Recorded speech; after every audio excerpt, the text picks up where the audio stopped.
സദാ ബാലരൂപാപി വിഘ്നാദ്രിഹന്ത്രിം മഹാദന്തിവക്ത്രാപി പഞ്ചാസ്യമാന്യ വിഹിന്ദ്രാദിമൃഗ്യാ ഗണേശാഭിധാമേ വിദഗ്ധാം ശ്രീം കാവ്യ കല്യാണമൂർത്തിം. ഓം 51 അക്ഷരം ചേർന്നഴകിയ തനുവായി ദേഹമധ്യത്തിൽ നിന്നിട്ടമ്പിൽ സ്തംഭം കണക്കെ ശിരസി തലയുമായി ഉള്ളിലാറബ്ജമോടും വൻപിൽ പൊങ്ങും സുഷുമ്നയ്ക്കകമതിലുളവാം പത്മം 6 ചേർന്ന് 51 വാഴും ദളമതിലമരും വിദ്യപദ്യം തരേണം. ഓം ബ്രഹ്മാനന്ദം പരമസുഖദം കേവലം ജ്ഞാനമൂർത്തിം വിശ്വാതീതം ഗഗനസദൃശം തത്വമസ്യാദിലക്ഷ്യം ഏകം നിത്യം വിമലമചലം സർവദാ സാക്ഷിഭൂതം ഭാവാതീതം ത്രിഗുണരഹിതം സൽഗുരം ത്വം നമാമി. ഓം ബ്രഹ്മാവും മിഹിരൻ വസിഷ്ഠൻ പുലശൻ ഗർഗൻ മയൻ ലോമശൻ ശ്രീപത്യാര്യ ഭടൻ വരാഹമിഹിരൻ ലല്ലൻ സമുജ്വാലകൻ ഗോവിന്ദൻ പരമേശ്വരൻ ഗുരുവരൻ രാമൻ തഥാ കൃഷ്ണനും ഗോളജ്ഞാനികളായ മാധവമുഖന്മാരും തുണച്ചീടണം. എല്ലാ ദൈവമക്കൾക്കും എൻ്റെ വിനിതമായ പ്രണാമം. എല്ലാവർക്കും ഭഗവത് കൃപയും ശാന്തിയും സമാധാനവും ആയുരാരോഗ്യവും രോഗശാന്തി എല്ലാ ജീവിത നന്മകളും ആത്മീയമായ നന്മകളും ഭഗവാന്റെ കൃപയും എല്ലാം ഉണ്ടാകണമെന്ന് പ്രാർത്ഥിക്കുന്നു.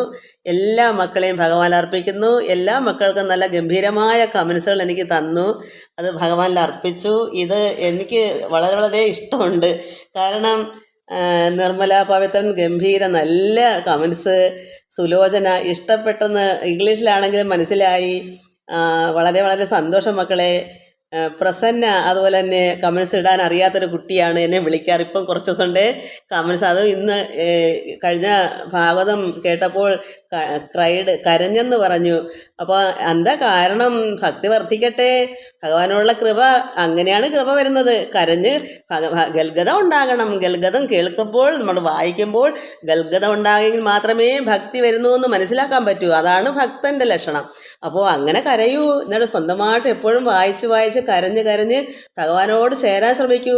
കണ്ണുനീര് വരുമ്പോഴാണ് ഭഗവാൻ ഇഷ്ടം വരുന്നത്. അപ്പോഴാണ് നമ്മളെ അത്രത്തോളം ഈശ്വരൻ സ്നേഹിക്കുക. എൻ്റെ കാര്യം കേട്ടപ്പോൾ ആ കുട്ടി കരഞ്ഞത് കണ്ടോ, ഗൽഗതം വന്ന കണ്ടോ, അത്രയ്ക്ക് സ്നേഹമായി എന്നാണ് അതിൻ്റെ അർത്ഥം. ഇങ്ങനെ പല മക്കളും ജഗദമ്മയും എല്ലാവരും ഞാൻ പറഞ്ഞാൽ എല്ലാവരെയും പറയണ്ടേ. അതുകൊണ്ട് ഇങ്ങനെ പല പല മക്കളും എന്നെ വിളിക്കുമ്പോൾ പറയും. ഇപ്പോൾ പ്രസന്ന ആദ്യമായിട്ടാണ് ഇങ്ങനെ പറഞ്ഞത്. മറ്റുള്ള മക്കളൊക്കെ കൂടെ എപ്പോഴും ജഗത. അതുപോലെ തന്നെയാണ് നിർമ്മല രാജൻ, അത് പുതിയൊരു കുട്ടിയാന്ന് തോന്നുന്നു. ജഗദമ്മ, ഹോ എന്തൊരു ഭാഗ്യം. എനിക്കും ഇത് വലിയൊരു ഭാഗ്യം തന്നെ മക്കളെ. ഇത്രയും മനസ്സിലായതും അത് എന്നെ വിളിക്കുമ്പോൾ പറയും, ഭാഗവതം പാരായണത്തൊക്കെ പോകുമ്പം ഇപ്പം എല്ലാക്കെ അർത്ഥങ്ങളൊക്കെ മനസ്സിലാകുന്നു, മറ്റുള്ളവർക്ക് എന്തെങ്കിലും പറഞ്ഞു കൊടുക്കാനും പറ്റുന്നു എന്ന് എന്നെ പലപ്പോഴും വിളിച്ച് പറയാറുണ്ട്. എന്തൊരു സന്തോഷമാണ്. ഒരു കുട്ടിയെങ്കിലും ഇങ്ങനെ, എനിക്ക് അവിടെ ചെല്ലുമ്പോൾ ഭഗവാൻ ചോദിക്കും, നീ എത്ര പേർക്ക് ഇതൊക്കെ ചെയ്ത് കൊടുത്തു, എത്ര പേരെ നേടി എന്ന് ചോദിക്കും. എനിക്ക് പറയാമല്ലോ, ഭഗവാൻ അറിയാം. എങ്കിൽ എന്നോട് ചോദിക്കുമ്പോൾ എനിക്ക് പറയാൻ, ഞാൻ ഇത്ര പേരെ നേടി ഭഗവാനെ എന്ന് എനിക്കും പറയാമല്ലോ. അപ്പോൾ എന്തൊരു ഭാഗ്യം. എനിക്ക് ഇത്രയുള്ള കമൻസുകളാണ് ഇഷ്ടം. അങ്ങനെ എല്ലാ മക്കളും കമൻസ് ഇങ്ങനെ പറയട്ടെ. എനിക്ക് ആ കമൻസാണ് എനിക്കിഷ്ടം. കാരണം എത്രത്തോളം വളർന്നു എന്നെനിക്കറിയാമല്ലോ. അപ്പം ജഗദമ്മയുടെ ഒരു നീണ്ട ഒരു നിര, ഒരു പാരഗ്രാഫ് നന്നായി എങ്ങനെ ഇരുന്ന് ഇത്രയും കമൻസ് ചെയ്തെന്നാണ്. അതെനിക്ക് വളരെ വളരെ സന്തോഷം. മനസ്സിലായത് എല്ലാം മനസ്സിലാക്കുന്നത് എത്ര സന്തോഷം. അതാണ് എല്ലാ മക്കളും എനിക്ക് അല്പമേ ഉള്ളൂ, പക്ഷെ ആ തൃപ്തികരമായിട്ട് അത് ഭക്ഷിക്കുന്നുണ്ടല്ലോ. ഞാൻ തരുന്നത് ഭക്ഷിക്കാൻ അത്ര താല്പര്യം ഉള്ളതാണ് എനിക്ക് സന്തോഷം. അപ്പോൾ പിന്നെ എനിക്ക് അതിനേക്കാൾ സന്തോഷം. അതുകൊണ്ട് ഗീതാ നായർ, രുക്മിണി മോഹൻ, ജയാനിൽ, ഇവർക്കെല്ലാം എനിക്ക് വളരെ വളരെ സന്തോഷം മക്കളെ. എല്ലാം ഉള്ള കമൻസൊക്കെ എന്തായാലും അല്ലെങ്കിൽ സന്തോഷം തന്നെയാണ്. രാധാ ശിവാനന്ദനും നിർമ്മല രമേഷും ശ്രീകുമാറും ഒക്കെ എനിക്ക് വളരെ വളരെ സന്തോഷമുണ്ട്. എല്ലാവർക്കും നമസ്കാരം. എല്ലാവരെയും ഭഗവാൻ അർപ്പിക്കുന്നു. ഇനിയും നല്ല നല്ല കമൻസുകൾ എനിക്കിഷ്ടമാണ്. എല്ലാവരും കമൻസ് ചെയ്യുക. അപ്പോൾ എനിക്കും സന്തോഷിക്കാമല്ലോ. ഭഗവാൻ ഇതെല്ലാം അർപ്പിക്കുന്നു ഞാൻ. കാരണം ഭഗവാൻ തന്ന കുഞ്ഞുങ്ങളാണ് നിങ്ങളെല്ലാവരും എനിക്ക്. കാരണം അല്ലാതെ നടക്കത്തില്ല. ഭഗവാൻ വിചാരിച്ചാൽ മാത്രമേ ഇത് കേൾക്കാനും എനിക്ക് കേൾപ്പിക്കാനും പറ്റൂ. കേൾക്കണമെങ്കിലും ഭഗവാൻ വിചാരിക്കണം, എനിക്ക് അങ്ങോട്ട് ഞാൻ പറഞ്ഞു തരണമെങ്കിലും ഭഗവാൻ ഉള്ളിൽ വേണം. അപ്പോൾ എല്ലാം കൊണ്ടും ഈശ്വരൻ അനുഗ്രഹിക്കട്ടെ എല്ലാവരെയും. ഓം ലോക സമസ്ത സുഖിനോ ഭവന്തു. മക്കളെ, നമുക്കിന്ന് ഞാൻ എഴുതിയ ഒരു നാമം, കാരണം എല്ലായ്പ്പോഴും നമ്മൾ പ്രാർത്ഥിക്കേണ്ട ഒരു നാമം, എനിക്ക് അതിനായിട്ട് ഞാൻ എഴുതിയ ഭഗവാനോട് ചോദിച്ച് വാങ്ങിച്ച് എഴുതിയതായത്. കാരണം മരണം നമുക്ക് എപ്പോഴാണ് നമുക്ക് അറിയില്ല. എങ്കിലും എനിക്കിനി തീർത്ത് എളുപ്പമുണ്ടെന്ന് മനസ്സിലാക്കാം. അതുകൊണ്ട് ഓർമ്മയോടി നമുക്ക് എന്താണ് നമ്മുടെ ഉള്ളത്തിലുള്ളത് അത് നമുക്ക് ഓർമ്മയോടുകൂടി ഭഗവാൻ വന്ന് നമ്മളെ കൊണ്ടുപോകും. നമ്മൾ സന്തോഷമായിട്ട് പോകണമെങ്കിൽ നമുക്ക് ഓർമ്മ നിൽക്കണം. മയങ്ങിക്കിടന്ന് ഓർമ്മക്കടട്ട് കിടന്ന് മരിക്കരുത്, ശരീരം പോകരുത്. അങ്ങനെ ഞാൻ എല്ലാം കൊണ്ടും ഒരു നാമം എഴുതാതെ നമുക്ക് ചൊല്ലാം. എന്നിട്ട് അത് ചൊല്ലിയിട്ട് നമുക്ക് വായിക്കാം. ഓംകാരനാഥ നമസ്തേ നമോ നമ, സച്ചിദാനന്ദമൂർത്തേ നമോ നമ. ഓംകാരനാഥ നമസ്തേ നമോ നമ, സച്ചിദാനന്ദമൂർത്തേ നമോ നമ. സർവവിശ്വൈകനാഥ നമോ നമ, കാത്തുകൊള്ളണേ. ഓംകാരനാഥ നമസ്തേ നമോ നമ, സച്ചിദാനന്ദമൂർത്തേ നമോ നമ. സർവവിശ്വൈകനാഥ നമോ നമ, കാത്തുകൊള്ളണേ. പാരിതിൽ അങ്ങു തന്നെയാണ് ആശ്രയം, മറ്റാരും ഗതിയില്ല മഹേശ്വര. ഭൂതലത്തിൽ മരുവും കാലത്തോളം കാത്തുകൊള്ളണേ. പാരിതിൽ അങ്ങു തന്നെയാണ് ആശ്രയം, മറ്റാരും ഗതിയില്ല മഹേശ്വര. ഭൂതലത്തിൽ മരുവും കാലത്തോളം കാത്തുകൊള്ളണേ. എന്നെ ഞാനായി തിരിച്ചറിയാനുള്ള ജ്ഞാനശക്തി മറയ്ക്കല്ലേ ദൈവമേ. ഓർമ്മശക്തി നിലനിന്നു പോരണം അന്ത്യനാൾ വരെയും. എന്നെ ഞാനായി തിരിച്ചറിയാനുള്ള ജ്ഞാനശക്തി മറയ്ക്കല്ലേ ദൈവമേ. ഓർമ്മശക്തി നിലനിന്നു പോരണം അന്ത്യനാൾ വരെയും. സർവസൃഷ്ടിയും അങ്ങാണെന്നുള്ളൊരു ബോധം കൈവിട്ടു പോകല്ലേ ദൈവമേ. ആനന്ദ സ്വരൂപ നിന്നുടെ മക്കൾ ആനന്ദ കുട്ടികൾ. സർവസൃഷ്ടിയും അങ്ങാണെന്നുള്ളൊരു ബോധം കൈവിട്ടു പോകല്ലേ ദൈവമേ. ആനന്ദ സ്വരൂപ നിന്നുടെ മക്കൾ ആനന്ദ കുട്ടികൾ. ദൈവമേ ഞങ്ങൾക്ക് ആനന്ദം നൽകണേ, ആനന്ദം പരമാനന്ദമീശ്വര. സർവമക്കളും അങ്ങയെ വാഴ്ത്തുന്നു, സഹസ്രകോടി പ്രണാമം.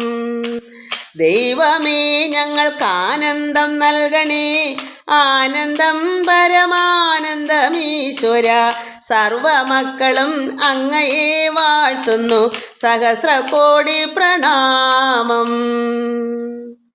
ഓങ്കാരപൊരുളായിരിക്കുന്ന പരബ്രഹ്മത്തെയാണ് പ്രാർത്ഥിക്കുന്നത്. ലോകപിതാവായ ദൈവം അള്ളാഹു എന്ന് പറയാം, പരബ്രഹ്മമൂർത്തി എന്നോ സർവേശ്വരനെന്നോ ജഗദീശ്വരനെന്നോ ലോകപിതാവെന്നോ യഹോവ എന്നോ എന്തു പറഞ്ഞാലും ഏകമായ പരബ്രഹ്മം. നമുക്ക് അത് പരമാത്മാവ് തന്നെയാണ്, ആ ഏക ദൈവമാണ്. ആ പരമാത്മാവിനെ അത് അവതാരം പല പല നാമരൂപത്തോടു കൂടി ഇവിടെ അവതാരം എടുക്കുന്നതുകൊണ്ട് ആ ഏക ദൈവം നാനാത്വമായി വരുന്നതാണ്. അങ്ങനെയാണ് നമ്മൾ പല രൂപത്തിലും ആ പല പേരോടുകൂടി കൃഷ്ണാന്നും മുരുകാന്നും ശ്രീരാമാന്നും ഒക്കെ നമ്മൾ പല നാമങ്ങളും പല രൂപമാണ്. എന്നാൽ എല്ലാം ഏകമായ ആ പരബ്രഹ്മം തന്നെയാണ്. ആ പരബ്രഹ്മത്തെയാണ് ഇത് പ്രാർത്ഥിച്ചത്. കാരണം അങ്ങ് അല്ലാതെ നമുക്ക് ആശ്രയം ആരുമില്ല. ഈ ലോകപിതാവാണ്. അത് ഭൂതലത്തിൽ നമ്മൾ എത്ര നാൾ കഴിയുന്നു അതുവരെയും നമ്മളെ കാത്തുകൊള്ളണമേ. അതുപോലെ തന്നെ നാം ആരാണെന്ന് എന്നെ ഞാനായി തിരിച്ചറിയാനുള്ള ജ്ഞാനശക്തി, ആ അറിവാകുന്ന ആ ശക്തി സ്വരൂപിണി ഉണ്ടെങ്കിലേ നമുക്ക് അറിവ് നേടാൻ പറ്റൂ. ആ പരബ്രഹ്മമൂർത്തിയുടെ ഭാര്യയാകുന്ന ആ ശക്തി രൂപിണി, ആ അറിവ് നമുക്ക് വേണമെങ്കിൽ ആ ജ്ഞാനം, അറിവ് നേടാൻ നമുക്ക് അമ്മ വേണം, ആ ജ്ഞാനേശ്വരി. അപ്പോൾ എന്നെ ഞാനായി തിരിച്ചറിയാനുള്ള ജ്ഞാനശക്തി, ആ ശക്തി സ്വരൂപിണി നമ്മൾ മറക്കല്ലേ ഭഗവാനെ. നമ്മുടെ ഉള്ളത്തിൽ അറിവ് എപ്പോഴും വേണം. എന്നെ തിരിച്ചറിയാൻ, ഞാൻ ആരാണ് എന്ന് തിരിച്ചറിയാനുള്ള ശക്തി നമുക്കുണ്ടാകണം. അതും പോരെങ്കിലോ ഓർമ്മശക്തി നിലനിന്ന് പോരണം. അന്ത്യനാൾ വരെയും നമുക്ക് ഓർമ്മ വേണം. നമ്മൾ എന്ത് നേടി അതിൽ നമ്മുടെ ഉള്ളത്തിൽ മനനം ചെയ്ത് പരമാത്മാവിൽ ലയിച്ചു പോകാൻ വേണ്ടിയുള്ള ഓർമ്മ നമുക്ക് ഉണ്ടാകണം. ഓർമ്മക്കെടാട്ടൊക്കെ കിടന്നു പോയാൽ നമ്മളൊന്നും അറിയത്തില്ല. നമ്മൾ അന്ത്യനാൾ എപ്പോഴാണെന്നോ എന്ന് നമ്മളിവിടുന്ന് ഈ ഭൂമിയിൽ നിന്ന് പോയെന്നോ ഒരു തിരിച്ചറിവുണ്ടാവുമോ ഓർമ്മക്കേടുണ്ടായാൽ? അവിടെ ഓർമ്മശക്തി തരണമേ. അവസാനം വരെയും ഭഗവാനെ ആരാധിക്കാനും എപ്പോഴും ആ ജ്ഞാനം മറയ്ക്കാതെ ഉള്ളതെല്ലാം ബോധത്തോടെ ഇരിക്കാൻ. സർവസൃഷ്ടിയും ഇവിടെയുള്ള ഈ പ്രപഞ്ചത്തിലായാലും ഈ ത്രിലോകങ്ങളിലുള്ള എല്ലാ സൃഷ്ടികളും ഭഗവാന്റെയാണ്. അങ്ങനൊരു ബോധം, ആ അറിവ് നമ്മളിൽ നിന്ന് പോകരുതേ. കാരണം കാണുന്നതെല്ലാം ആ പരബ്രഹ്മമാണെന്ന് നമുക്ക് അറിയണം. ആ അറിവ് അറിഞ്ഞതിനെ മറച്ചു കളയല്ലേ, നമ്മൾ മറന്നു പോകരുതേ. നന്നായി അത് എപ്പോഴും മനനം ചെയ്യണം. ഈ ജീവജാലങ്ങളെല്ലാം അങ്ങയുടെ സൃഷ്ടിയാണ്, നാം എല്ലാവരും അതിലുള്ളതാണ്. ആ ഒരു ബോധം നമ്മളെ ഉള്ളിൽ നിന്ന് പോവല്ലേ. ആനന്ദസ്വരൂപനായിരുന്ന ഭഗവാനെ, അങ്ങനെയുള്ള ഈശ്വരൻ ആനന്ദസ്വരൂപനാകുന്നു പരബ്രഹ്മം. ആ ചൈതന്യമൂർത്തിയുടെ മക്കളാണ് നമ്മളെല്ലാവരും. അപ്പം നമ്മളെ ഒരു അപ്പോൾ രത്നാഭായി ചൈതന്യമെന്നോ ജഗദമ്മ ചൈതന്യമെന്നോ രുക്മിണി ചൈതന്യമെന്നോ അങ്ങനെ നമ്മൾ ചൈതന്യമായി മാറണം. ആ ചൈതന്യം എന്താണ്? ആനന്ദമാണ്. ആ ആനന്ദ സ്വരൂപത്തിൻ്റെ മക്കൾ, നമ്മളുടെ പേര് ആനന്ദക്കുട്ടികളാണ്. നമ്മളെ തിരിച്ചറിയാൻ വേണ്ടിയാണ് രത്നാഭായി എന്നോ അതോ ഇതൊക്കെ കുറേ പേരുകളും അതായത് അഡ്രസ്സുള്ളത്. പക്ഷെ നമ്മൾ സർവ്വപേരും ആ പരബ്രഹ്മത്തിൽ അറിഞ്ഞ് ലയിച്ചു വരുമ്പോൾ, ഞാനാകുന്നവൻ ഞാനായി തന്നെ അറിയുമ്പോൾ, അതങ്ങനെ അഹം ബ്രഹ്മമായി മാറുമ്പോൾ, നമ്മൾ ആ ആനന്ദത്തിൻ്റെ ആ പരബ്രഹ്മം ആനന്ദമാണെങ്കിൽ നമ്മളെല്ലാവരും ആ സന്തതികളെ ആനന്ദത്തിൻ്റെ ആനന്ദക്കുട്ടികളാണ്. അതാണ് ആനന്ദ സ്വരൂപം ഈശ്വരൻ. അപ്പം നമ്മളെല്ലാവരും ആ സ്വരൂപത്തിൻ്റെ ആനന്ദത്തിൻ്റെ മക്കൾ, നമ്മൾ ആനന്ദക്കുട്ടികൾ. അതാണ് ദൈവമേ നമുക്ക് ആനന്ദം നൽകണേ. ആനന്ദം പരമാനന്ദം ഈശ്വര. സർവ്വമക്കളും അങ്ങയെ വാഴ്ത്തുന്നത് എങ്ങനെ? സഹസ്ര കോടി പ്രണാമം. അങ്ങനെയുള്ള പരമാത്മാവിനെ നമ്മൾ നമിക്കുന്നു. ഇത് നമുക്ക് എന്ന് നിത്യേന ചൊല്ലാൻ കൊള്ളുന്നൊരു നാമമാണ്. എനിക്ക് ഭഗവാനോട് ഞാൻ പറഞ്ഞ് എനിക്ക് അവസാനം വരെ മറവിയില്ലാതെ ശക്തിയോടുകൂടി ഇരിക്കാനും നന്നായി ഈ ജീവിതം എന്നാ നമ്മൾ അറിയില്ലല്ലോ. അതുവരെ ഭഗവാൻ നമ്മളെ ഇവിടുന്ന് വിളിക്കുന്നത് വരെയും ഓർമ്മയോടെയും നന്മയോടെയും എല്ലാം അങ്ങനെ ഒന്നും മറയ്ക്കാതെ ശക്തിയായിട്ട് തന്നെ അറിവും ജ്ഞാനവും ചൈതന്യവും ആനന്ദവും എല്ലാം അനുഭവിച്ചിരിക്കണം. അതാണ് ഈ നാമം. അങ്ങനെ വേണ്ടി എന്നെ കൊണ്ട് ഭഗവാൻ ചോദിച്ചു, ഭഗവാൻ എനിക്ക് തന്നു, അങ്ങനെ എഴുതിയതാണ്. അത് എല്ലാവർക്കും ഇത് ഇഷ്ടമുള്ളതെല്ലാം ഇത് ഭജിക്കുക. നമുക്ക് ഇതിൻ്റെ പൊരുൾ ഇതാണ്, ഞാൻ ഈ പറഞ്ഞതാണ് ഇതിൻ്റെ സത്യമായ കാര്യം. എനിക്ക് അവസാനം വരെ എൻ്റെ ഭഗവാനോട് ചേർന്ന് ഇരിക്കാനുള്ള ആ ആകുന്ന ഞാനാണ് തിരിച്ചറിയാതെ അത് മറക്കാതെ അത് ഓർമ്മയോട് നിലനിന്ന് വേണം എനിക്കൊരു യാത്രയാവാൻ. അതിനുവേണ്ടിയുള്ള പ്രാർത്ഥനയാണ്. നമുക്ക് ഇനി ഭാഗവതം നോക്കാം. നമുക്ക് ഭാഗവതത്തിൽ വസുദേവാദ്യ അനുനയനം, ഭഗവാനും അത് കൃഷ്ണനും രാമനും പിതാവിനെയും മാതാവിനെയും അനുനയിപ്പിക്കാൻ, അതായത് കുട്ടികളെ കാണാതെ കാരാഗൃഹത്തിലായിരുന്നല്ലോ, സന്തോഷം കൊടുത്ത് ആശ്വാസം പകരാൻ വേണ്ടി അവിടെ ചെന്ന് നല്ല കാര്യങ്ങളൊക്കെ പറഞ്ഞു. അവസാനം നന്ദഗോപരെ യാത്ര അയക്കാൻ ഞങ്ങളുടെ മാതാവും പിതാവും അങ്ങ് തന്നെയാണ്, ഇത്രയും ദുഃഖിച്ച് ഞങ്ങളെ എടുത്ത് വളർത്തി ഇത്രയും ആക്കിയ അമ്മയും അച്ഛനും യശോദാമ്മയും നന്ദഗോപരാണെന്ന് തീർത്ത് പറഞ്ഞു. അവരെ പാദത്തിലിട്ടൊരു വണങ്ങി ആലിംഗനൊക്കെ ചെയ്ത് യാത്ര അയച്ചതാണ് നമ്മൾ വായിച്ചത്. അപ്പോൾ ഭഗവാൻ എന്ത് ചെയ്ത്? ഇങ്ങ് കൊണ്ടുവന്ന ശകടത്തിൽ, രഥത്തിലാണല്ലോ അവിടുന്ന് കുഞ്ഞുങ്ങളെ ഇങ്ങോട്ട് കൊണ്ട് വന്നത്, ആ വണ്ടിയിൽ, ശകടം വണ്ടി, ആ വണ്ടിയിൽ ഭഗവാൻ പൊന്നും പണം വസ്ത്രരത്നാദികൾ പലത് ഉന്നതമായി നിറശേഷം ശരിക്കും എത്രമാത്രം എത്രത്തോളം കൊടുക്കാം അത്രത്തോളം ഭഗവാൻ ഇതെല്ലാം അവിടേക്ക് വണ്ടി നിറച്ച് സാധനങ്ങളുമായിട്ട് കൊടുത്തു വിടുവാണ്. അതാണ് നമ്മൾ വായിച്ചു തീർന്നത്.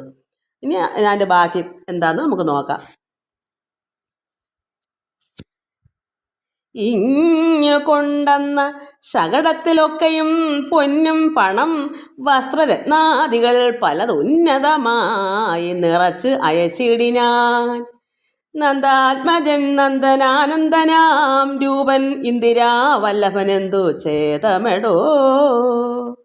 നന്ദൻ്റെ പിന്നാലെ രാമകൃഷ്ണന്മാരും നന്ദിച്ചു ചെന്നങ്ങ് അയച്ചിങ്ങു പോന്നിതു. അങ്ങനെ കുറച്ച് ആ വണ്ടിയിൽ കയറി പോകുന്ന അങ്ങോട്ട് വരെ രാമനും കൃഷ്ണനും കൂടെ ആ പിതാവിൻ്റെ അടുക്കലേക്ക് പിന്നാലേ പോയി. എന്നിട്ട് നന്ദിച്ച് സന്തോഷമായിട്ട് അവിടെ പറഞ്ഞയച്ചിട്ട് ഇനി തിരിച്ചു പോരുന്നു. പിന്നെ വസുദേവർ രാമകൃഷ്ണന്മാർക്ക് വന്ദിത വിപ്രപ്രവര ഗർഗാദിയാൽ നന്ദിച്ചു ഉപനയനാദി കർമ്മങ്ങളും വന്ദനീയന്നു ചെയ്യിച്ചത പിന്നെയും. അപ്പോൾ പിന്നെ കുട്ടികൾക്ക് പിന്നെ ഗുരുകുലത്തിൽ ഇപ്പോൾ എല്ലാം പഠിക്കണ്ടേ, അതിന് പിതാവായ വസുദേവർ എന്ത് ചെയ്തു? രാമനെയും കൃഷ്ണനെയും വന്ദിത എല്ലാവരും വന്ദിക്കുന്നതായ ഗുരുവിനെ, അതായത് ബ്രാഹ്മണ പ്രവര ഗർഗാദിയാൽ ഗർഗൻ മുതലായ വന്ദിതന്മാരായ മുനിമാരടുക്കൽ നന്ദിച്ചു. സന്തോഷത്തോട് നന്ദിയോട് തന്നെ ഉപനയനാദി കർമ്മങ്ങളൊക്കെ ചെയ്യാൻ വന്ദനീയന് ചെയ്യിച്ചതാ. പിന്നെ അങ്ങനെ വീണ്ടും പല കാര്യങ്ങളൊക്കെ ഉപനയനങ്ങളൊക്കെ അങ്ങനെ വീണ്ടും അന്ന് അത്രത്തോളം ഒന്നും ചെയ്യാൻ രഹസ്യമായിരുന്നല്ലോ. അപ്പോൾ ഓരോ കാര്യങ്ങൾ എന്തൊക്കെയാണ് അവർക്ക് ഉപനയനാദി കർമ്മങ്ങളൊക്കെ എന്തൊക്കെയാണ് വേണ്ടത് അതൊക്കെ വഴിപോലെ പിതാവ് ചെയ്യിക്കുന്നു. മുന്നം ജനനകാലേ താൻ മനം കൊണ്ട് നന്ദിച്ചു ചെയ്തിരിക്കുന്ന പശുദാനം വന്നു നിറഞ്ഞൊരു ഭൂഷണന്മാർക്കായി മന്ദമെന്നേ സ്വർണ ഭൂഷണ സൂത്രത്താൽ കെട്ടിച്ചമയിച്ചു. ലക്ഷം പശുവൃന്ദവും തുഷ്ടനായി ദാനവും ചെയ്തു വസുദേവൻ. ഭഗവാൻ ജനിച്ചപ്പോൾ തന്നെ അദ്ദേഹം ഒരു മനസ്സിലൊരു മനം കൊണ്ട് ചിന്തിച്ചു എന്താ കൊടുക്കുക, എന്താ ചെയ്യണമെന്ന്. ജനനകാലേ ഭഗവാൻ ജനിച്ച സമയത്ത് അന്ന് ഭഗവാൻ യഥാർത്ഥ വിശ്വരൂപമൊക്കെ അന്ന് പിതാവിനെ കാണിച്ചെങ്കിലും പെട്ടെന്ന് അതിനെ മറച്ചിട്ട് പൊടി കുഞ്ഞായിട്ട് വീണ്ടും കിടന്നല്ലോ. അതൊക്കെ ഓർമ്മയിൽ നിന്ന് പോകും, കാരണം മായ കൊണ്ട് മറപ്പിക്കും. എങ്കിലും പരമാത്മാവാണ് ജനിച്ചെന്ന് അന്നേരം അറിയിക്കും.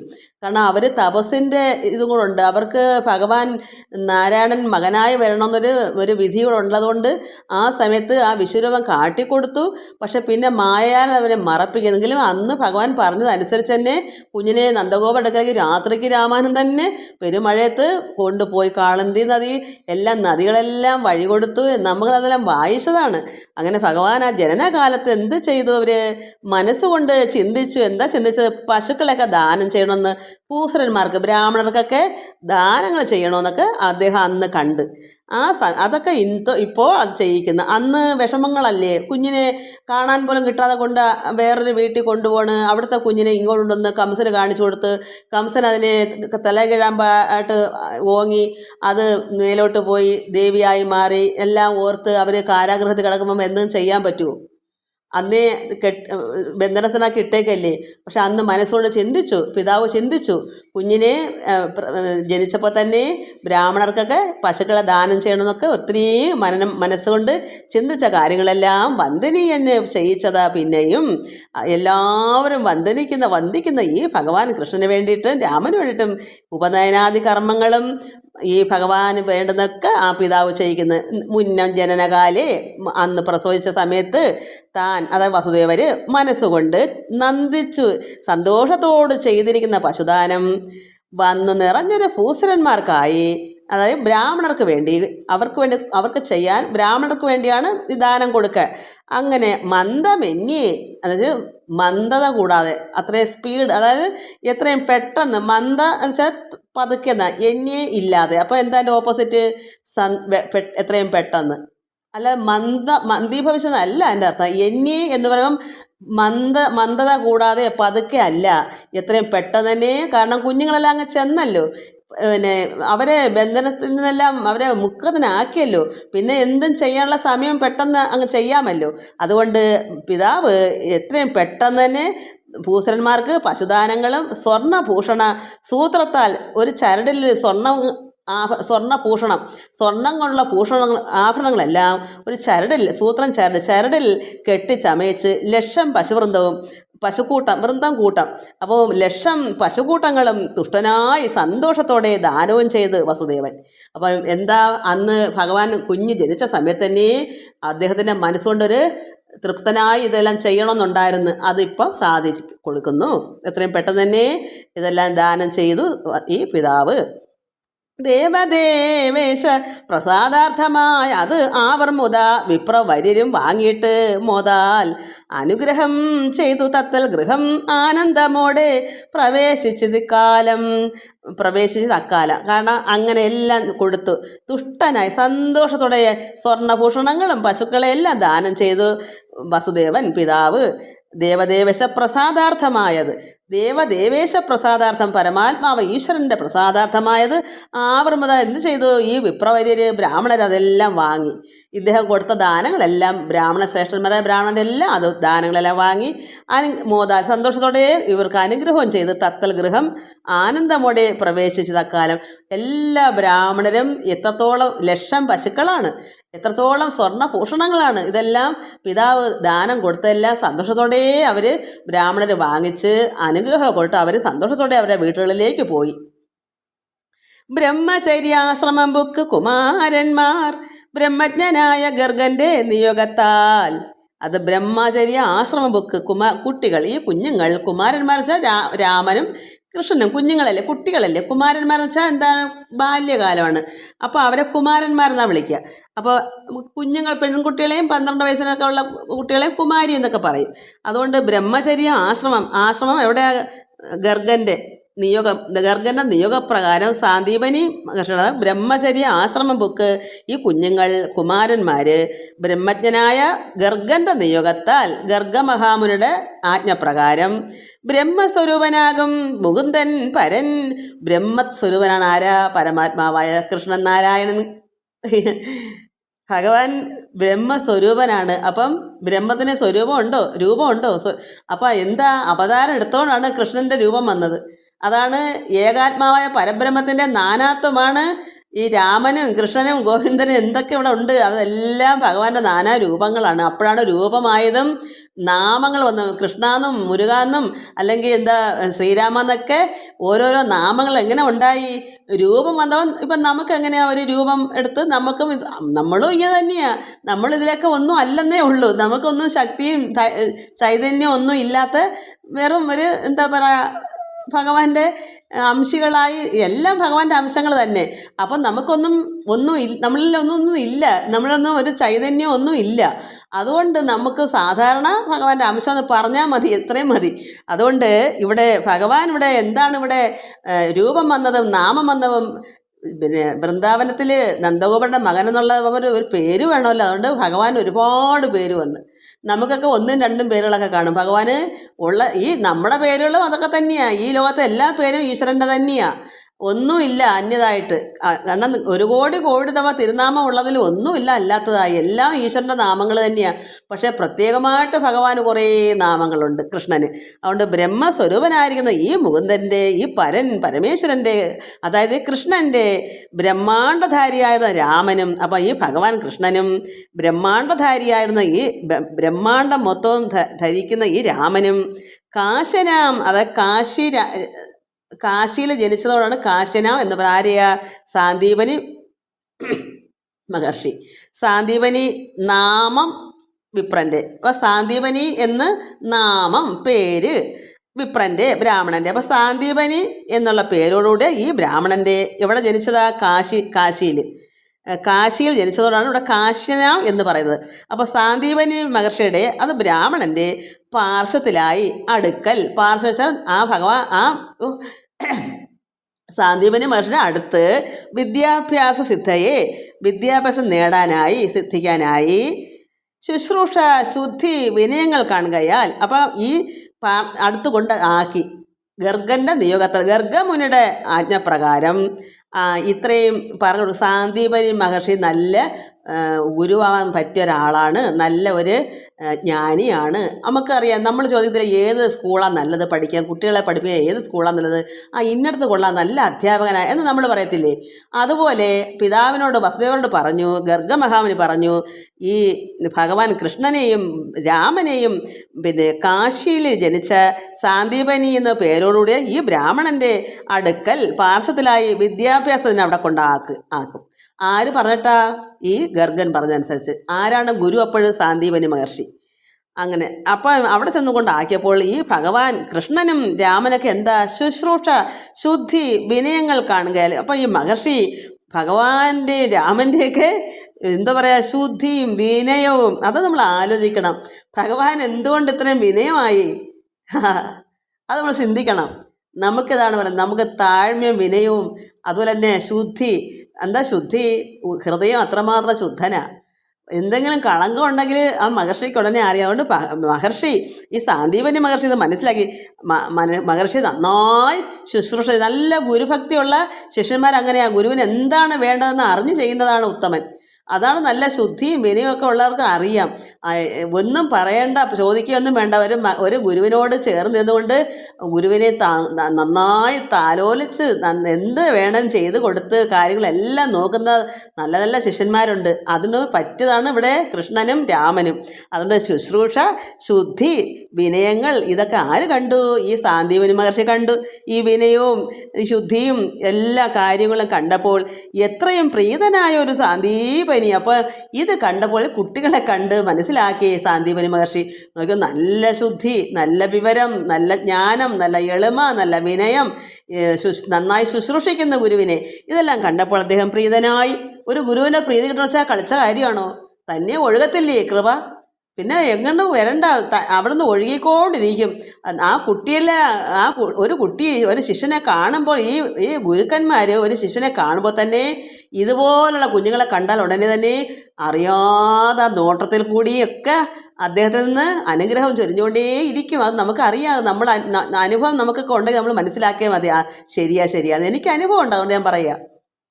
അതുകൊണ്ട് പ്രീതനായൊരു സാന്ദീപനി വേദാംഗങ്ങൾ, വിജ്ഞാന ശാസ്ത്രങ്ങൾ, വേദാന്ത സാര ധർമാദി സംഹിതകൾ, മൂർത്തിഭേദാദി പുരാണ ഇതിഹാസം, മൂർത്തിമാന്മാർക്ക് ധനുർവേദമെന്നിവ, സൂത്രക്രമങ്ങൾ വിധി വഴി പോലെയും ശാസ്ത്രസാരന്മാർ പഠിച്ചു ഉറപ്പിച്ചതും.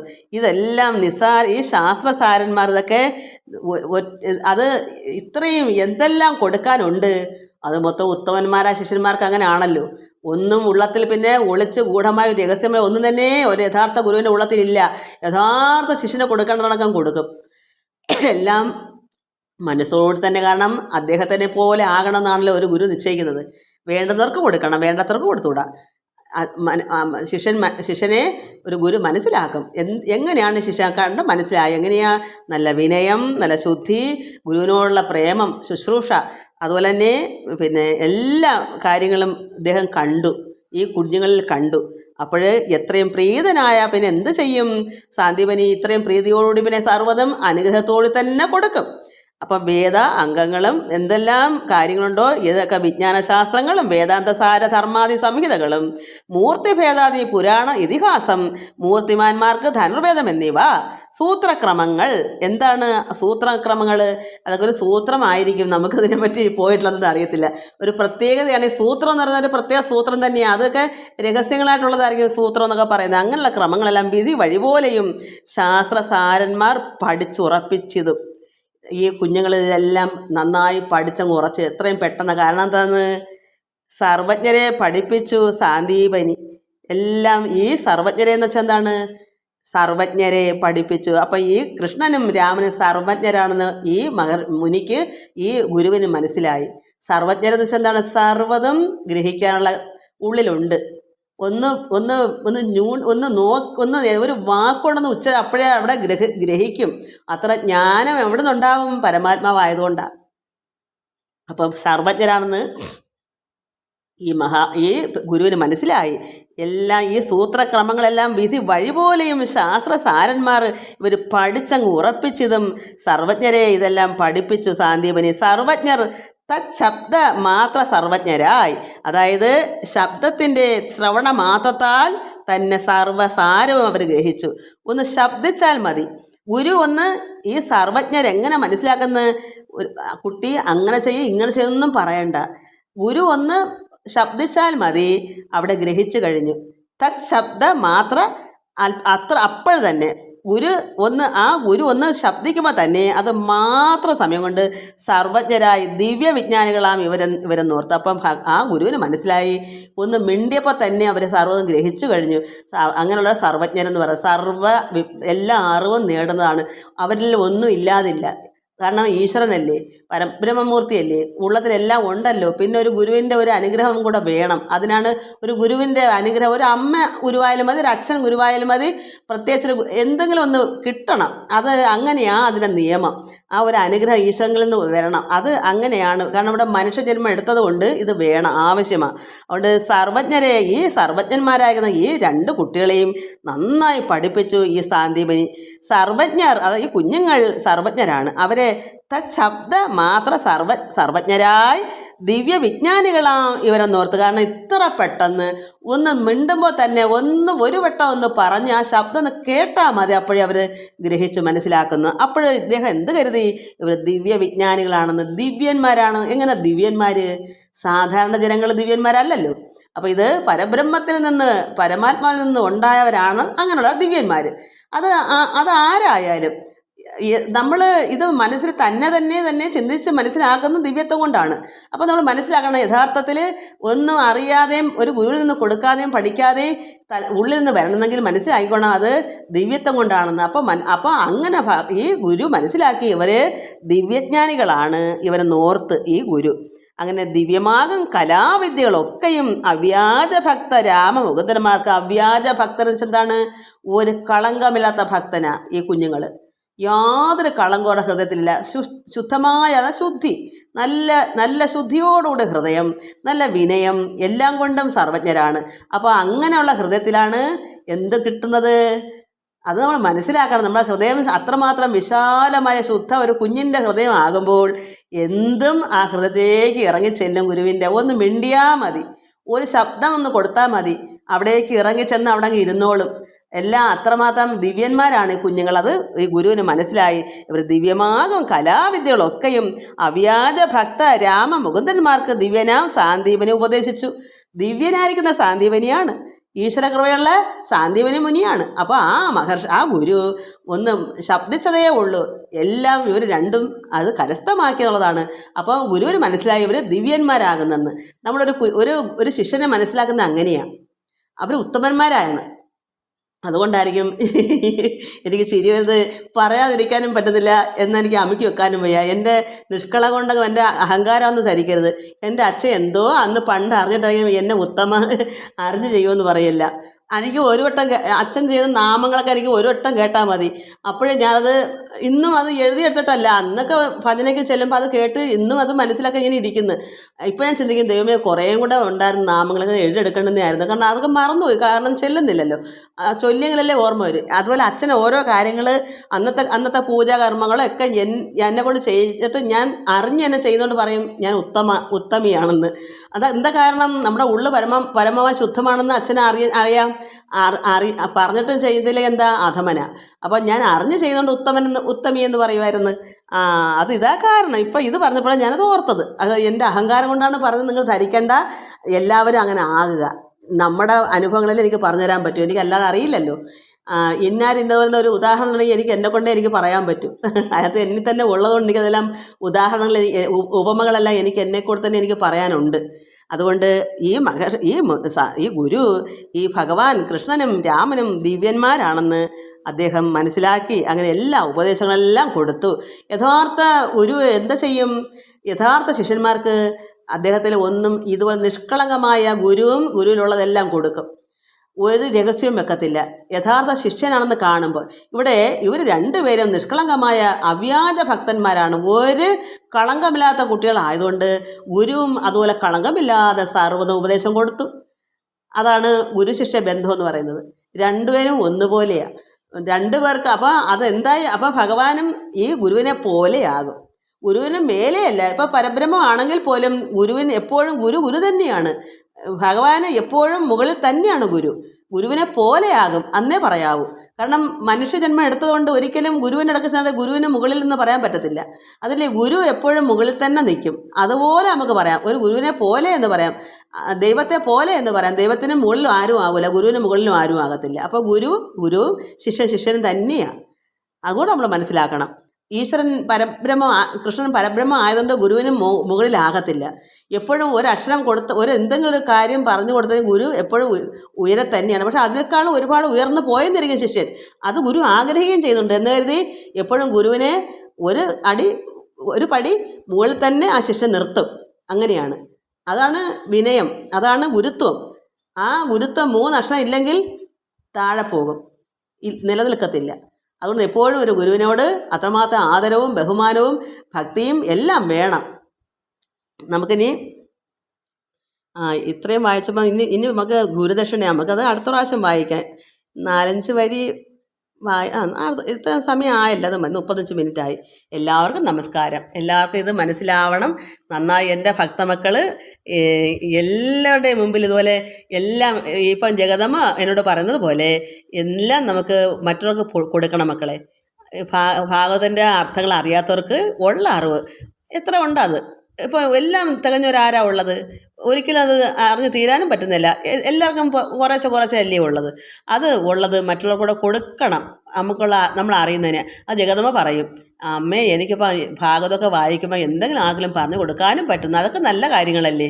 എല്ലാവർക്കും നമസ്കാരം. ഹരി ഓം ഹരി ഓം ഹരി ഓം.